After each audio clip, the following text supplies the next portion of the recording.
In one of our book studies here at St. Francis, we studied the Catholic theologian Pierre de. He was a theologian in the early 1900s, and he passed away in 1955 or so. But he was in that period.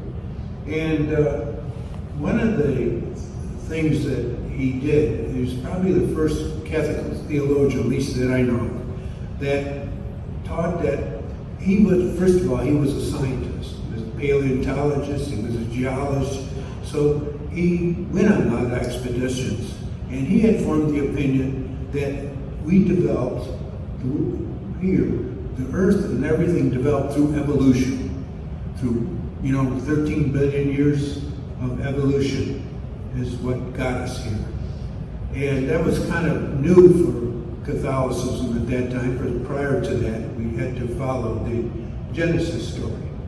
So it took a while for that to take effect, but in 1950, Pope Pius XII and all succeeding popes have said, evolution is okay with Catholic belief as long as you believe that God was involved in some way, shape, or form, just like he was written in the book of Genesis. So evolution is an accepted theory in Catholic teaching. But another interesting thing that Teilhard said, that when God created creation at the beginning, he didn't finish the job. He just started it. He started creation going. And he left the rest of that up to us. So we are supposed to finish what God started. We are what we call co-creators of creation. So but that's what Teilhard taught. And you think, why would God do that? Why didn't he just finish and give us a perfect job? Well, if you use the example, suppose you were a parent and had all the money that you needed ever. And so what you did is you give your kids a home, get them all the cars they want, give them a good allowance so they never have to work, etc. Where would their sense of accomplishment be? Where would their self-esteem develop if you gave everything to your kids? And that's the way God looks at us.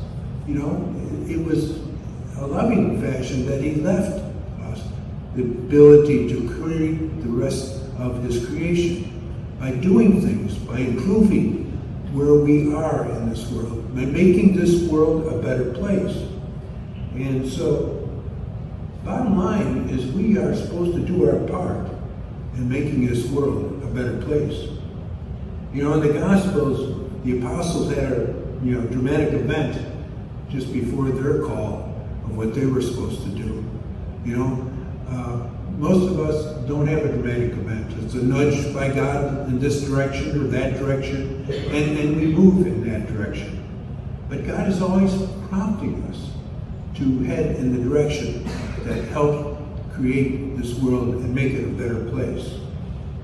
And so we are all called to be co-creators to God. We all have a calling. We all have something to do here on this earth, and we aren't here just to bide our time, be good, and we'll get to heaven at the end. No, we are supposed to, while we're here, we're supposed to make this world a better place. And hopefully, one day when we look back at our lives, we can see where we have had an impact and made a difference in the world, in some person's lives, but some way we've made this a better world.